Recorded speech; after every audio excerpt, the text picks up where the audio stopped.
வருகை தந்திருக்கும் அனைவருக்கும் வணக்கம். முதல்ல என்னுடைய நன்றிகளை தெரிவிச்சுக்கிறேன். எதுக்குன்னா கிட்டத்தட்ட ஒரு 4 வருட இடைவெளி பிறகு இசையமைப்பாளராக மட்டும் நடிக்காம வெறும் இசையமைப்பாளராக மட்டும் களமிறங்கிய அரண்மனை 4 அரண்மனை 4ஓட ரிவ்யூஸ் வந்து ரொம்ப பாராட்டியிருந்தீங்க எல்லாரும். ஸோ ஒரு நிறைய கமெண்ட்ஸ்லாம் பார்த்துட்டு இருப்பேன் ஜென்ரலாக நெட்டில், ஆதி நான் கம்பேக்னு. ஸோ திரும்ப இசையமைப்பாளராக வரும்பொழுது நீங்கள் அவ்வளோ பாராட்டியிருந்தீங்க. அண்டு முந்தானத்து யூடியூப் எதேச்சியாக பார்க்குறேன், படத்தில் 3 பாட்டு ட்ரெண்டிங் 1, ட்ரெண்டிங் 2, ட்ரெண்டிங் 3ல இருந்துச்சு.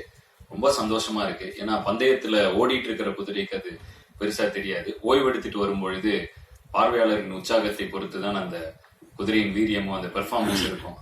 ஸோ அதனால வந்து உங்களுடைய உற்சாக வரவேற்பு வந்து எனக்கு ரொம்ப சந்தோஷமா இருந்துச்சு. இது மேலும் ஒரு பொறுப்புணர்வை கொடுக்குது. ஸோ நீங்க எழுதின விமர்சனங்களுக்கும் ரசித்த ரசிகர்கள் அனைவருக்கும் ரொம்ப நன்றி. அரண்மனை 4 நல்ல வெற்றி நடை போட்டு கொண்டிருக்கு. ரொம்ப சந்தோஷமா இருக்கு.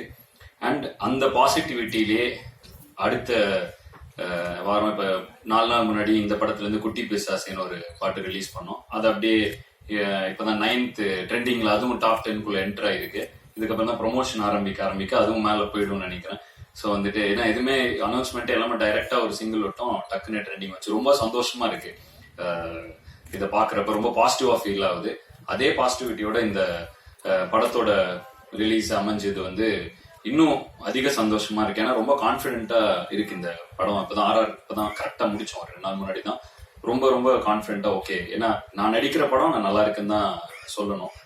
அதையும் தாண்டி ஒரு பார்வையாளராக இந்த படத்தை பார்க்கும் பொழுது, ஜஸ்ட் ஒரு ஆடியன்ஸா நான் இதை பாக்குறப்ப ஒரு பயங்கர ஹாப்பியான ஃபர்ஸ்ட் ஹாஃப், ஒரு பயங்கர சாட்டிஸ்ஃபைடான ஒரு இன்டர்வல் பிளாக், அண்ட் பொதுவா எனக்கு ரொம்ப எமோஷனல்லாம் வராது. ஸோ வந்து படம் பார்க்கும் பொழுது ஒரு ரொம்ப ஒரு எமோஷனலான சீன்னா லைட்டா ஒரு சின்ன ஒரு இது மட்டும் இருக்கும், ஒரு லைட்டா கண்கள் ஈரமாகும், அவ்வளவுதான். ஸோ அந்த மாதிரி ஒரு மூமெண்ட் இருந்துச்சு இந்த படத்துலயும். செகண்ட் ஹாஃபோட மிடில் கரெக்டா அது செகண்ட் ஹாஃபோட மிட்ல ஒரு அப்படி ஒரு மொமெண்ட்.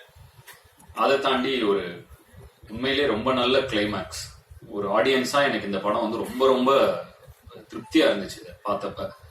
அதுல நான் நடிச்சிருக்கிறதுங்கிறப்ப எனக்கு ரொம்ப சந்தோஷமா இருக்கு. ஸோ நன்றி கார்த்திக். அருமையான ஒரு படம். எனக்கும் ரொம்ப சந்தோஷமா இருக்கு. ரொம்ப பாசிட்டிவா ஃபீல் ஆகுது, கான்பிடென்ட்டா இருக்கு இந்த படம் நல்ல படம் அப்படின்னு. திரு ஐசரி கணேசன் அவர்கள் எத்தனை படம் வேணாலும் எடுத்திருக்கலாம், பட் இந்த படத்தை அவர் ஸ்பெஷலா எடுத்ததுக்கு வந்து அவர் கண்டிப்பா ஒரு ஹேட்ஸ் ஆஃப் சொல்லி ஆகணும். ஏன்னா முதல் தடவை நான் கார்த்திகை கூப்பிட்டு போறப்ப இந்த கதையை சொல்லுங்க, அவர் வேணாம் பாரு, அப்புறம் வேற எங்க போலாம் அப்படின்னு தான் கூட்டு போனா. அவர் வந்து இது நம்ம தான்ப்பா சொல்லணும், இது கரெக்ட், இது இருக்கிற விஷயம் கருத்து கரெக்ட் அப்படின்னாரு.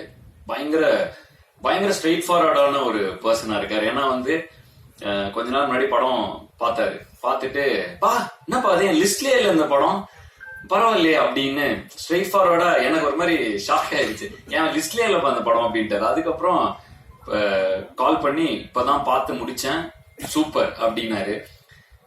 பொதுவா மனசுல வரத டக்குன்னு வெளிப்படையா பேசுற ஆட்கள் ரொம்ப கம்மி. பயங்கர ஸ்ட்ரெயிட் ஃபார்வர்டான ஒரு பர்சனாலிட்டி அவரு. ஸோ அவரு கூட இந்த பயணம் வந்து இப்பதான் அவரு கூட நெருக்கமான வாய்ப்பு கிடைச்சது. ரொம்ப சந்தோஷமா இருந்துச்சு அவரோட பாசிட்டிவிட்டி. நிறைய டவுட்ஸ் எல்லாம் கேட்டுப்பேன்.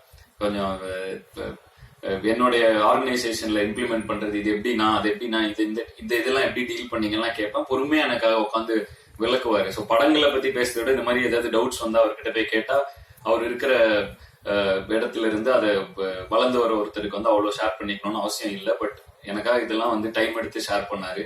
நிறைய அதை எங்க ஆர்கனைசேஷன் இம்ப்ளிமெண்ட்டும் பண்ணோம்னா ரொம்ப நல்லா ஒர்க் ஆகுது. ஸோ அதுக்கும் ஒரு நன்றி. அண்ட் பொதுவா திரைப்பட இதுல வந்து இப்ப நிறைய இதுல வேலை பார்த்துட்டு இருக்கிறனால, திரைப்படங்கள் எப்படின்னா வந்து ஒரு படத்துக்கு வருவோம், நடிப்போம், ஒரு 3 மாசம் எல்லாரும் சேர்ந்து நடிப்போம், அப்புறம் ஒரு வருஷம் கழிச்சோ ஏதோ ஒரு எதேச்சியா பார்த்தா உண்டுங்கிற மாதிரி ஒரு இதுலதான் இருக்கும் எனக்கு பர்சனலா. ஸோ வந்து இந்த படத்துல பொறுத்த வரைக்கும் நிறைய நான் சந்தித்த, கொஞ்சம் ஒர்க் பண்ணி டிராவல் ஆன நிறைய பேரை திரும்ப பார்த்தேன். காஷ்மீர் அன்பரி முடிஞ்சு திரும்ப இப்ப வந்தா மீட் பண்ண, இப்ப மேடி ப்ரோ கூட ஒர்க் பண்ண, அகைன் டிராவல் அந்த இந்த இதுல எடிட்டர் பிரசன்னா வீரன் படத்துல அவர் கூட ஒர்க் பண்ணியிருந்தேன். ஸோ திரும்ப இந்த படத்துல இணைஞ்சேன். ஸோ இப்படி திரும்ப அப்படி ஒரு இது வரப்ப அவ்வளவு சந்தோஷமா இருக்கு அந்த எக்ஸ்பீரியன்ஸே. சுட்டி அரவிந்தன் இந்த படத்துல ஒரு சின்ன ரோல்ல வருவாரு. அவர் வந்து நான் மீசை முறுக்கு டைம்ல நட்பே துணை டைம்ல அவர் கூட அவர் நடிச்சிருந்தாரு. ரொம்ப நடுவுல ஒரு இடைவெளி இருந்துச்சு. திரும்ப அந்த அவரு வந்தாரு இந்த படத்துல. இந்த மாதிரி பிரபு சார் வந்து ஆம்பளை இல்ல, நான் வந்து ஒரு சின்ன பாட்டுல வருமா அப்புறம் அங்க பார்த்தேன். அதுக்கப்புறம் அப்ப வந்து அவர் மீன் குழம்புலாம் கொடுத்தாரு, எனக்கு அதை சாப்பிட்டேன்.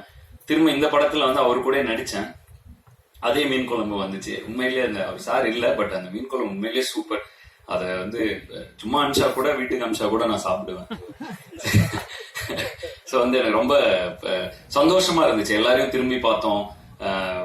பயங்கர ஹாப்பியான ஒரு எக்ஸ்பீரியன்ஸ். ஸோ பிடி சார் வந்து ரொம்ப நிறைவான ஒரு எக்ஸ்பீரியன்ஸ்.